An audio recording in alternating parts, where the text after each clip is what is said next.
있습니다. 어떤 사람이 자신이 살고 있는 집을 팔려고 했어요. 왜냐하면은 너무 오래 살았고 그 집이 오래 살다 보니까 실증이 났습니다. 그래서 이 집을 팔려고 마음 먹고 부동산 중개업자에다가 그 집을 내놨어요.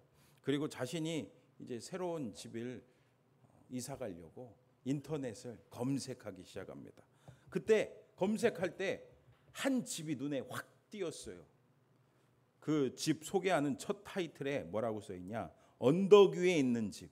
와, 언덕 위에 있는 집. 뭔가 좀 좋아 보이잖아요. 그리고 다음과 같은 글이 써 있었습니다. 여러분 잘 들어보세요.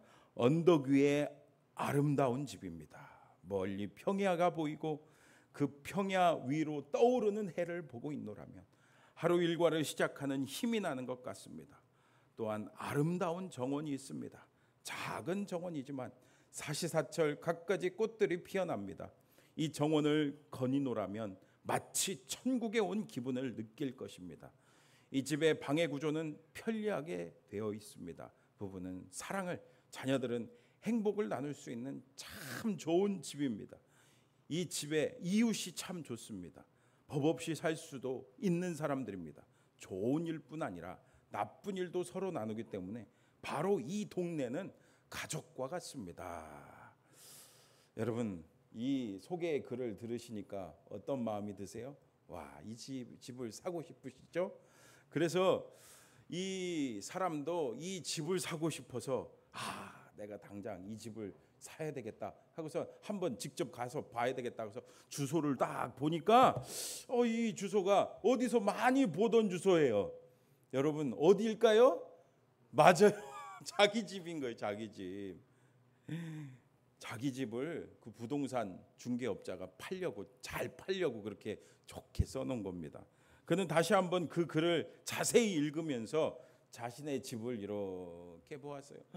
그러니까 진짜 이 글대로 너무너무 좋은 집인 거예요. 그래서 팔려는 마음을 바꿔서 그냥 그 집에 계속 살게 됐대요. 여러분 어때요? 제가 이 글을 보면서 참 저 스스로도 좀 반성했습니다.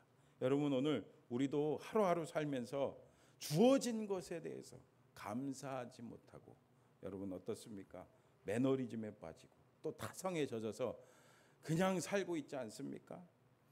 특히 신앙생활에서도 그냥 타성에 젖어서 그냥 겨우 주일날 이렇게 11시에 예배 드리는 걸로 만족하면서 형식적으로 습관적으로 신앙생활하고 있지는 않습니까?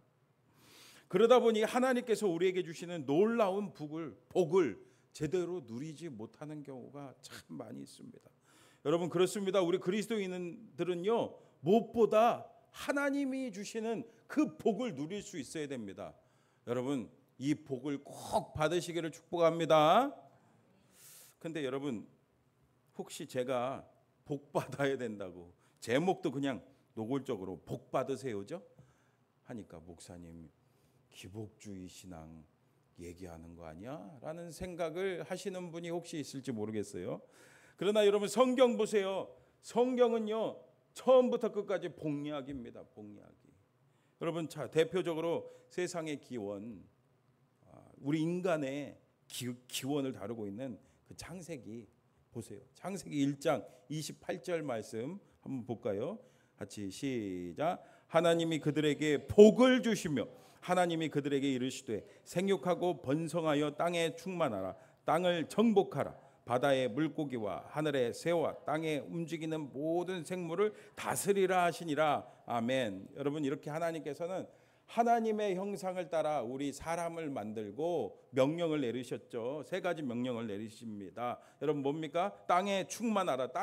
땅을 정복하라. 그리고 모든 생물을 다스리라. 근데 그냥 명령만 내리신 게 아니에요. 우리에게 뭘 주셨습니까? 맞아요. 복을 주셨어요. 이렇게 우리 하나님은 처음부터 우리에게 복을 주시는 분이십니다. 마찬가지로 지금도 변함없이 오늘 우리들에게도 복을 주십니다. 우리에게 복 주기를 원하십니다. 여러분 다시 말씀드리지만 복 받으세요. 옆 사람한테 한 번 더 인사합시다. 복 받으세요? 네. 그렇다면 복을 어떻게 받을 수 있을까요? 오늘 말씀을 통해 깨닫기를 축복합니다. 여러분, 세상 사람들은요, 우연을 말합니다. 대표적으로 진화론 보세요. 세상의 모든 것이 그냥 우연히 생겼다고 말합니다. 우주도 우연히, 태양도 우연히, 우리가 살고 있는 이 지구도 우연히 생겼다고 합니다. 여러분, 그리고 우리 사람 어떻게 생겼다고 합니까? 맞아요. 우연히 그냥 세포 하나가, 눈에 보이지도 않는 세포 하나가 우연히 그게 진화해서 포유류가 되고, 우연히 진화해 갖고 원숭이가 돼 갖고, 이 원숭이도 우연히 진화해서 유인원이 돼 갖고, 그 유인원 중에 또 우연히 하나가 진화해서 사람이 되었다고 합니다. 여러분, 정말입니까? 우리가 우연히 이 세상에 태어나서 우연히 살다가 그냥 우연히 가면은, 우연히를 제가 몇 번 말했어요? 진짜 이렇게 살면요, 아무런 이 세상 살 가치가 없는 거예요. 그러나 우리 그리스도인들은 그렇게 믿지 않죠. 여러분, 어떻게 믿으세요? 하나님께서 만드셨다. 하나님께서 세상을 만드셨고, 이 세상은 다 하나님의 뜻과 계획 가운데 있습니다. 이것을 조금 어려운 말로 하나님의 섭리라고 하죠. 섭리. 하나님의 섭리. 그래서 하나님께서는 오늘 지금도 하나님의 일을 하십니다. 그리고 하나님께서는요, 하나님의 뜻과 계획을 이루시기 위해서 우리를 그 일에 참여시키십니다. 여러분, 믿으십니까? 그러면은 그 하나님의 뜻에 우리가 어떻게 참여할 수 있을까요? 오늘 말씀 보세요. 오늘 말씀은 빌립보 교회가 세워지는 과정을 묘사하고 있죠. 다루고 있죠. 빌립보 교회도요, 우연히 생긴 것이 아니라 다 하나님의 뜻과 계획 가운데 세워지게 되었습니다. 곧 하나님의 섭리가 있었어요. 어떻게 된 일입니까? 우선 하나님께서는요, 하나님의 사람 사도 바울에게 사인을 보내십니다. 사실 이 바울은 계속해서 아시아 쪽에 복음을 전하려고 했어요. 그래서 무시아를 지나 드로아로 내려갔어요. 근데 한밤중에 환상이 나타났죠. 여러분, 무슨 환상이 나타납니까? 사도행전 16장 9절 말씀 보세요. 사도행전 16장 9절. 밤에 환상이 바울에게 보이니 마게도냐 사람 하나가 서서 그에게 청하여 이르되 마게도냐로 건너와서 우리를 도우라 하거늘. 아멘. 마게도냐로 건너와 우리를 도우라라고, 이 마게도냐 사람, 마게도냐가 여러분 어디입니까? 요즘 그리스 쪽이죠. 그리스. 여러분 아시죠? 이 튀르키예 쪽, 사도 바울이 주로 튀르키예 쪽, 튀르키예 하니까 아시겠죠? 그쪽은 아시아잖아요. 그쪽에서만 주로 복음을 전했거든요. 근데 이 마게도냐, 유럽 쪽의 그 사람, 복장이 좀 다르겠죠? 그 마게도냐 사람이 환상 가운데 나타나서 건너와서 우리를 도우라. 아, 이것은 누구의 사인이에요? 맞아요. 하나님의 사인이구나. 하나님의 부르심이구나. 그것을 깨닫고 모든 짐을 다 싸서 어디로요? 네, 마게도냐 쪽으로 이 바울 일행이 방향을 틀어 거기로 갑니다. 여러분 12절 같이 읽어볼까요? 시작. 거기서 빌립보에 이르니 이는 마게도냐 지방의 첫 성이요 또 로마의 식민지라 이 성에서 수의를 유하다가. 아멘. 이렇게 바울 일행은요, 하나님의 인도하심으로 지금 마게도냐의 첫성이라는 것은 첫 번째라는 뜻도 있겠지만 크다는 뜻도 있습니다. 이 빌립보에 도착합니다. 빌립보에 많은 사람들이 사는 거예요. 하지만 이 도시는 어디까지나 로마의 식민지 이방인들의 땅이기 때문에 이 유대인들을 찾아볼래야 찾아볼 수가 없는 거예요. 그리고 이 바울은 주로 어디 가서 복음을 전했냐면은, 이 바울이 유대인이잖아요. 유대인들은요 10명 이상 모이면은 뭘 만드냐? 회당을 만듭니다. 그래서 이 회당에서 주로 이 처음부터 생판 모르는 이방인들한테 복음 전하기 어렵잖아요. 이제 관계를 조금씩 넓히기 위해서 회당에 가서 이제 말씀을 전하기 시작하는데, 이곳은 이방인들의 도시이기 때문에 사람은 많이 살지만 뭐가 없어요? 회당이 없는 거예요. 그래서 이 바울 일행은 어디로 가야 되나 여기저기 유대인들을 찾아보는데 없는 겁니다. 그래서 할 수 없이 어떻게 합니까? 우리 13절 말씀 보세요. 안식일에 우리가 기도할 곳이 있을까요? 문 밖 강가에 나가 거기에 앉아서 모인 여자들에게 말하는데, 아멘. 여러분, 이렇게 하나님의 뜻과 계획은 뭘로 시작돼요? 기도로 시작되는 줄 믿습니다. 바울은 기도하는 사람이었기 때문에 하나님의 그 환상을 볼 수 있었고 하나님의 인도하심을 받을 수 있었습니다.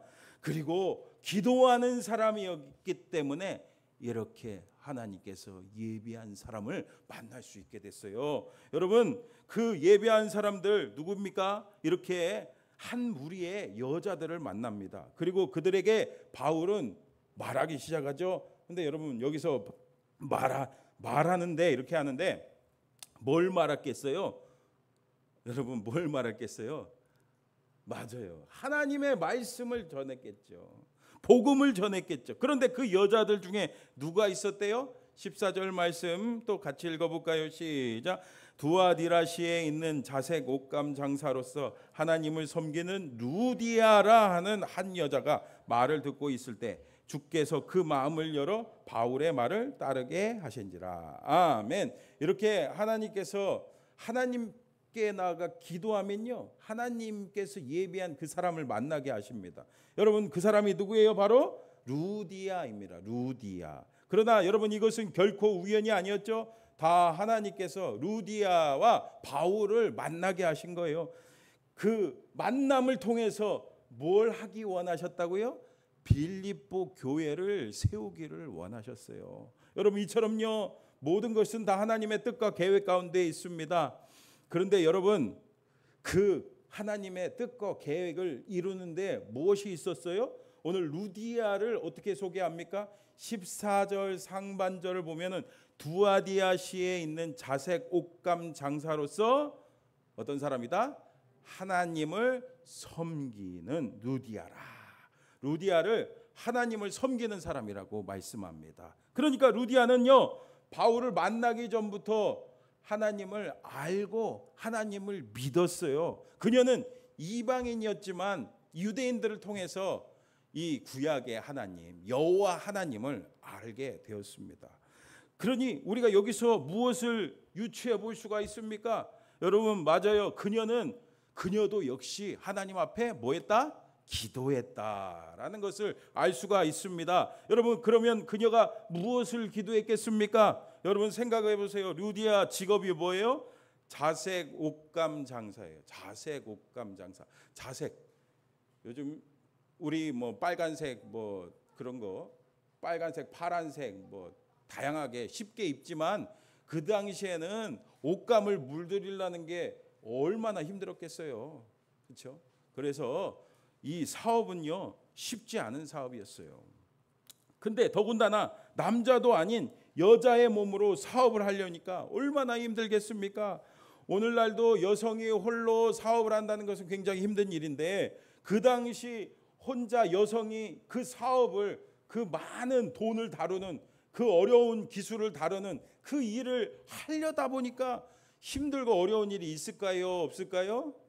지난주 뉴스를 보니까 우리나라 국민 절반가량이 장기적인 울분 상태에 놓여 있다는 연구 결과가 나타났다고 합니다. 특히 10명 중에 1명은요, 울분 상태가 심각한 수준이래요. 특히 30대 여러분, 30대가 1등이래요. 1등. 아무래도 사회에 처음 나가서 얼마 되지 않았을 때니까, 그렇죠? 울분이 많이 있을 거예요. 서울대 보건대학원 유명순 교수팀이 6월 만 18세 이상 전국 남녀 1024명을 대상으로 조사한 결과라고 합니다. 조사 결과 응답자의 49.2%가 장기적인 울분 상태에 놓여 있고, 이 가운데 9.3%가 심각한 수준이고, 특히 60%, 특히 심각한 이 9.3% 이 사람들 중에 60%가 죽고 싶대요. 얼마나 여러분 이렇게 사람 마음이 약합니까? 여러분 우리도 살면서 지난 한 주간 울분 찰 때가 얼마나 많이 있었어요. 분이 날 때, 그죠? 이렇게 아무리 강단이 있는 사람이랄지라도 이 마음의 진정한 평안을 얻기가 쉽지가 않다는 것을 단적으로 보여주는 거죠. 루디아도 사업하면서 얼마나 울분이 많았겠어요. 그런 그에게 유대교의 그 창조주 하나님에 대한 신앙은 굉장히 매력적으로 다가왔을 거예요. 그리고 특별히 메시아 신앙, 그것은 굉장히 큰 도전을 주고 그 메시아를 만나서 구원받고 평안을 얻기를 그는 간절히 구했습니다. 여러분 그렇습니다. 기도하면요 하나님께서 들으세요. 하나님께서 그녀의 기도를 들으시고 그 기도를 사용하십니다. 오늘 우리가 기도해야 될 줄 믿습니다. 여러분 이렇게 기도함으로 우리는 하나님의 일을 참여할 수가 있어요. 우리도 하나님의 나라에 쓰임 받을 수가 있습니다. 그래서 이 기도하는 바울, 또 기도하는 누구? 루디아 통해서 두 사람의 썸씽이, 그 스파크가, 만남의 스파크가 놀라운 일이 벌어지게 하시잖아요. 그래서 드디어 바울이 하나님의 말씀, 곧 예수 그리스도의 복음을 루디아에게 전하기 시작합니다. 요즘 제가 매일매일 쉬지 않고 전도하고 있잖아요. 지난 목요일 오전에 저희 아내하고 이 반월역 근처에 그 운동기구 있는데 그늘이 이렇게 있는데 거기를 가니까 할머니 세 분이 앉아서 이야기하고 계시더라고요. 그래서 얼커니 저 할머니들한테 가야 되겠다 하고서는 갔더니 이 가운데 앉아 계신 분은 교회 다니시냐고 물어보니까 은혜와 진리 교회 다니신대. 그리고 옆에 할머니들은 교회를 안 다니시는데 옆에 할머니들이 하는 말이 자꾸 꼬셔. 그래서 몇 번 따라 걸로 갔대요. 그러면서 오른쪽에 계신 할머니가 이렇게 말하더라고요. 아유, 내가 몇 번 갔는데 믿음이 안 생겨. 그러더라고요. 여러분, 도대체 이 믿음 어떻게 해야, 그리고 언제 생기는 걸까요? 여러분, 이런 고민 해보신 적 있으시죠? 여러분, 믿음 있으십니까? 여러분 믿음은 어디에서 시작됩니까? 로마서 10장 17절 말씀 우리 같이 읽어볼까요? 시작. 그러므로 믿음은 들음에서 나며 들음은 그리스도의 말씀으로 말미암았느니라. 아멘. 여러분 그래요. 믿음은 그리스도의 말씀, 곧 복음을 들으면, 그 말씀을 들으면 시작되는 거예요. 우리가 하나님 말씀을 잘 들을 때 하나님께서 우리에게 믿음을 선물로 주실 줄 믿습니다. 선물로 주시는 거예요. 믿음은. 여러분 14절 말씀 다시 읽어볼까요? 시작. 두아디라시에 있는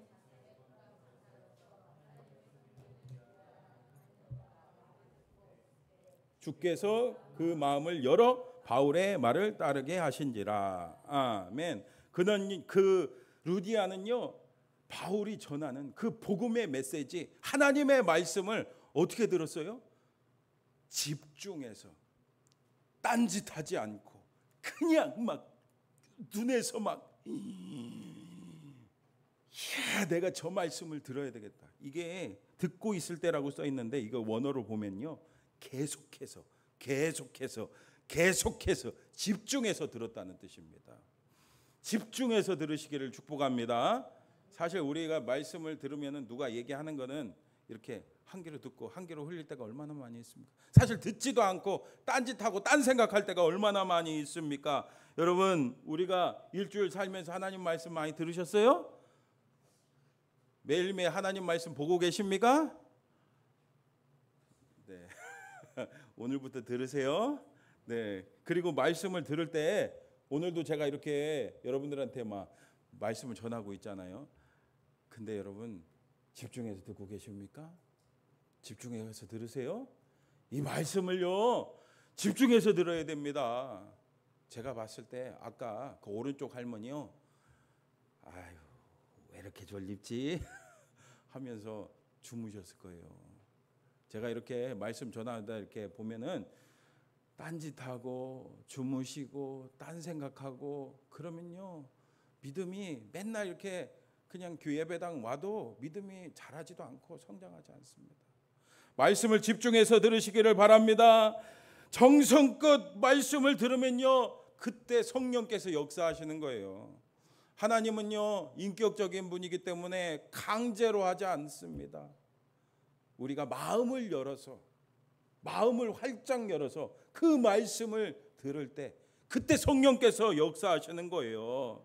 말씀을 통해 믿음이 생기고 그 믿음으로 구원받습니다. 또 말씀을 통해 미련한 자가 지혜롭게 되고, 불만이 바뀌어 기쁨이 되고, 두려움이 평안으로 바뀌게 되고, 또 불만이 감사로 바뀌는 은혜가 있기를 주님의 이름으로 축복합니다. 오늘 루디아가 바울이 전하는 그 말씀을 집중해서 사모함으로 들으니까 성령께서 그 루디아의 마음을 여시잖아요. 그래서 자신의 죄를 그냥 다 깨닫게 하시고, 자신의 죄를 회개하게 하시고, 예수님을 그의 삶의 주인으로 영접하게 되는 놀라운 역사가 일어납니다. 이렇게 한마디로 성령께서 그녀를 거듭나게 해주셨어요. 여러분, 거듭나시기를 축복합니다. 말씀 듣고 회개하고 거듭나기를 축복해요. 거듭나면요, 정말로 주님이 주신 놀라운 그 기쁨과 평안이 있는 줄 믿습니다. 제가 지금 말로 설명하고 있지만 여러분, 이건 경험하지 않으면 몰라요. 여러분, 그렇죠?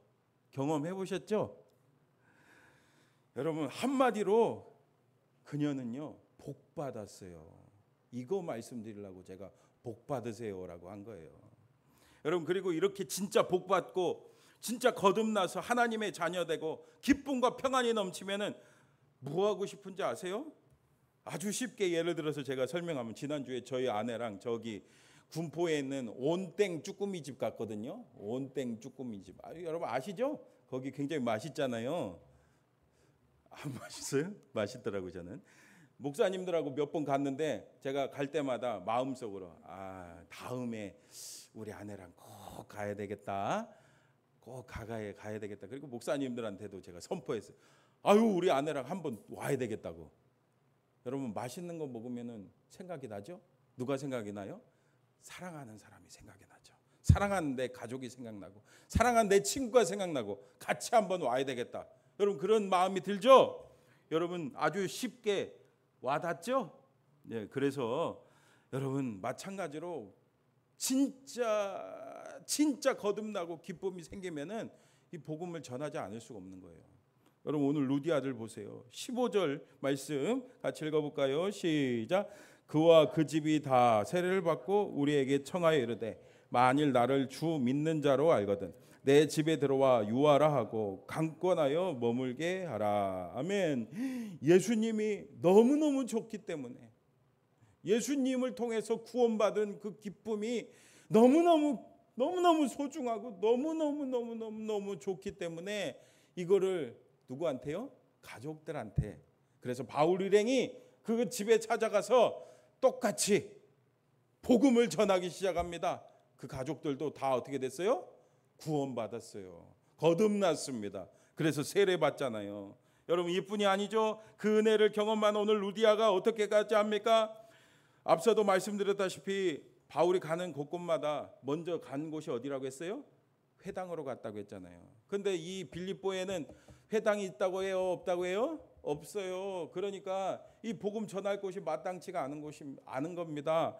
그래서 그 사정을 알게 된 루디아가 뭐라고 합니까? 15절 하반절에 만일 나를 주 믿는 자로 알거든 내 집에 들어와 유하라 하고 강권하여 머물게 하니라. 아무래도 사양했겠죠, 처음에. 그러니까 계속해서 우리 집에 오세요. 여러분들, 이 하나님 섬기는 사람들을 자꾸 여러분들 집에 초청해야 돼요. 그래야지 여러분들 집이 축복받는 거예요. 저도 좀 불러주세요. 제가 가서 축복 많이 해드릴게요. 그러면 축복받는 거예요.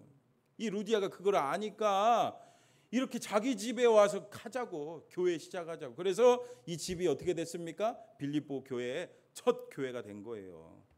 동남아 A국에서 사역하시는 권욥 선교사님 이야기입니다. 이 권 선교사님이 3남매 중에 막내로 태어났어요. 근데 그때 아버지가 맨날 술 먹고 도박하고 외도하고 그런 아버지예요. 그러니까 엄마가 그러지 말라고 하니까, 와이프가 그러지 말라니까 막 때리고, 그래서 이 어머니가 내가 이제 그만 살아야 되겠다 하고서는 독약을 먹었어요. 하지만 그 모진 목숨이 끊어지지 않았습니다. 그리고 아기를 낳는데 그 아기가 멀쩡하겠어요.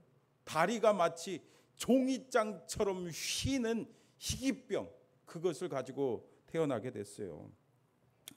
근데 처음에 몰랐는데 4살 때 넘어졌는데, 4살 아이들도 넘어져도 뼈가 부러지지는 않잖아요. 근데 살짝 넘어졌는데 막 뼈가 부러진 거예요. 그때 병원에 갔더니 그런 거예요. 이 선천적으로 뼈가 약하다는 거예요. 희귀병이라는 걸 알게 됐습니다. 그 이후로 6살 때 처음 수술한 이후로 수차례 10시간이 넘는 그 수술을 계속해서 받았대요. 그럼 뭐 학교를 제대로 가지도 못했겠죠. 그렇게 해서 중학교에 입학했는데 중학교에서도 제대로 적응을 할 수 없었습니다. 맨날 다리를 이렇게 쩔룩쩔룩 하고 다니니까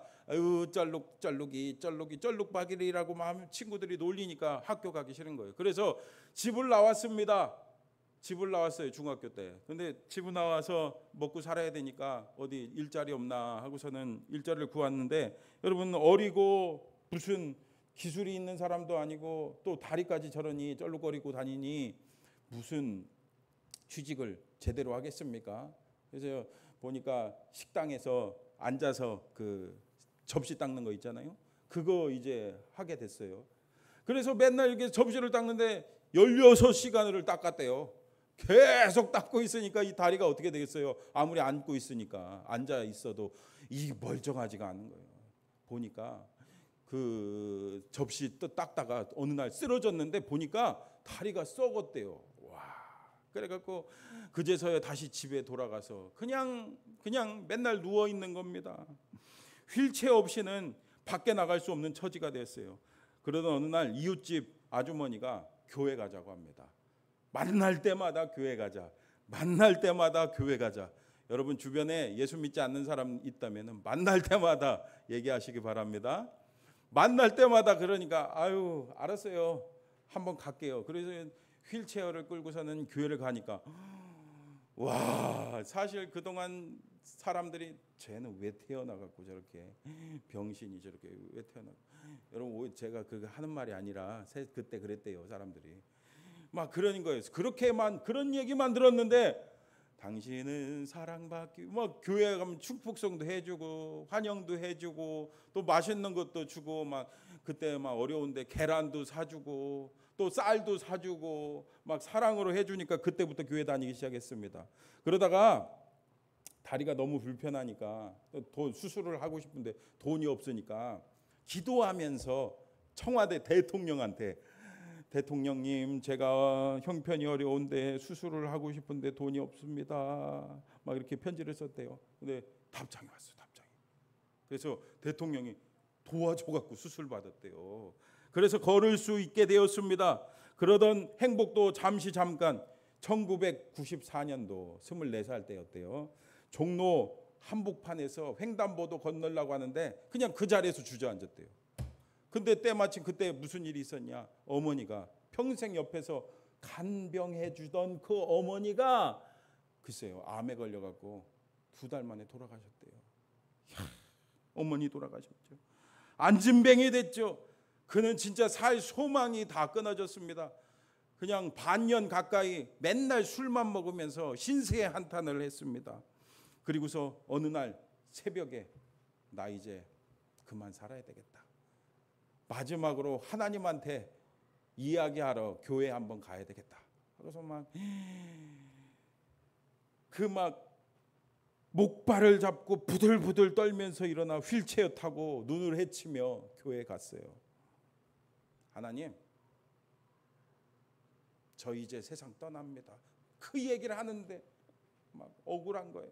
막 하나님 앞에 통곡하고 막 자기의 아픔을 쏟아놓기 시작했어요. 하소연했습니다. 울고 하는데 하나님께서 마치 그에게 사정하듯이 말씀하셨대요. 얘야, 죽지 말아라. 피투성이라도 너는 살아만 있으라. 여러분 어디서 많이 들은 말씀이죠? 바로 에스겔 선지자에게 하신 말씀이에요. 에스겔 16장 6절 말씀 한번 보세요. 내가 내 곁에 지나갈 때 내가 피투성이가 되어 발짓하는 것을 보고 내게 이르기를 너는 피투성이라도 살아있으라. 다시 이르기를 너는 피투성이라도 살아있으라. 이 말씀을 성령께서 하시는 거예요. 그래서 그 말씀을 통해 위로받고, 사실 그동안에는 사람들이 잘해주니까 형식적으로 교회를 그냥 다니기만 했어요. 근데 진짜 그 자리에서 하나님을 인격적으로 만났어요. 그리고 거듭났습니다. 여러분 이 은혜가 있기를 축복합니다. 거듭나니까 내가 이제 죽을 생각하지 말고 내가 하나님과 동행하며 살아야 되겠다. 그리고서는 신학교에 입학하게 됐습니다.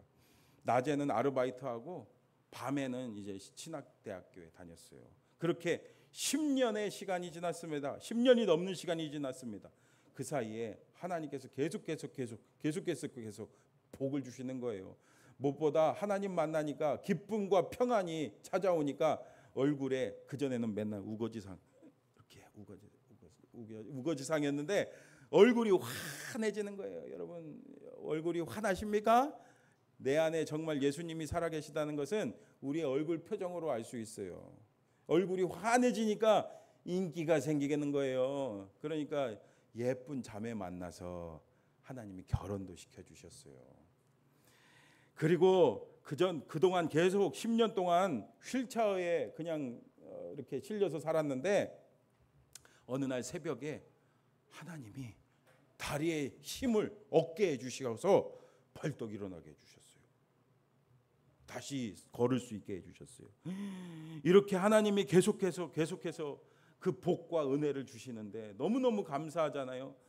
그러면은 무슨 생각이 듭니까? 내가 어떻게 이 은혜에 갚을 수 있을까? 내가 어떻게 하나님 앞에 헌신할 수 있을까? 그런 생각이 들지 않겠습니까? 그죠? 그래서 기도하던 중에 이제 남은 인생은 선교사로 살겠습니다. 그래서 지금 의수족 그거 만드는 거 그거 열심히 배워갖고 아까 동남아 A국 그건 보안상 어느 나라인지 말할 수 없대요. 그래 A국에 가서 지금 사역하고 계시다고 합니다. 권선교사님의 다리는 인공관절과 철심에 철사줄까지 얽히고 설켜 있어요. 가끔 목발 없이도 걷지만 조심해야 한다고 해요. 자칫 넘어져 뼈가 부러지기라도 하면 생명까지도 위험한 상태라고 합니다. 그렇다면 조금 평탄한 곳, 조금 평안한 곳, 선교지가 아니어도 되지 않을까요? 이렇게 사람들이 물으면은 이렇게 대답한대요. 여러분 잘 들어보세요. 건강하다고 하나님 일 잘하는 건 아닙니다. 하나님의 일을 믿음과 열정으로 감당할 수 있어요. 믿음과 열정은 하나님이 부어주시는 겁니다. 우리는 깨어있기만 하면 됩니다. 그리고 내 옆에 있는 한 영혼을 귀히 여겨야 해요. 작고 보잘것없이 쉽게 지나칠 수 있는 그 사람 안에 하나님의 은혜가 담겨 있음을 기억해야 합니다. 항상 깨어서 믿음을 지키고 작은 것을 소중히 여기며 감사하는 마음으로 살다 보면 은혜는 뜻하지 않은 때에 우리에게 다가옵니다. 아멘. 사랑하는 성도 여러분 진정한 복이 뭘까요? 진정한 복. 이 세상에서 잘 먹고 잘 사는 거, 돈 많이 버는 거, 좋은 집에 사는 거, 물론 이것도 복이에요. 하나님이 주실 수 있는 복입니다. 근데 그것보다 진짜 복은 뭡니까? 맞아요. 우리가 거듭나는 거예요. 우리가 거듭나서 하나님의 자녀가 되는 거, 하나님과 친밀한 관계 가운데 사는 것이 진짜 복인 줄 믿습니다. 그러기 위해서 어떻게 해야 된다고요? 오늘 루디아와 같이 기도함으로 하나님의 말씀으로 성령께서 거듭나는 그 은혜를 누리시기를 바랍니다. 그리고 정말 그냥 억지로 그냥 교회 왔다 갔다 하는 것이 아니라, 그리고 억지로 헌신하는 것이 아니라 정말 하나님 주신 복과 은혜를, 그 은혜에 감사해서 진심으로 헌신하는 저와 여러분 다 되시기를 주님의 이름으로 축원합니다.